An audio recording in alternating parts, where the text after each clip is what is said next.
कलीम साहब ऐसे होता है कि हमने ये ट्रैवल हिस्ट्री के लिए वीजा लगवा लिए, यहाँ वापिस आए पासपोर्ट गुम हो गया, अब वो मेरी ट्रैवल हिस्ट्री किधर एग्जिस्ट करेगी? अच्छा, एक तो ट्रैवल हिस्ट्री सिर्फ वीजाज का नाम नहीं है।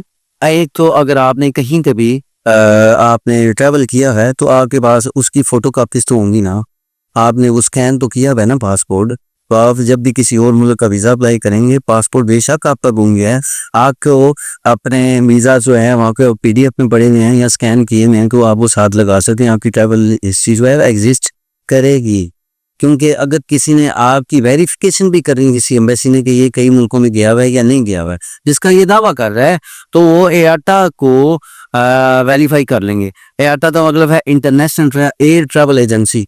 तो वहाँ से भी वो आप डाटा ले सकते हैं कि आप किस तारीख को, किस वक्त, किस फ्लाइट से आप मुल्क से बाहर गए थे और फिर कब वापस आए।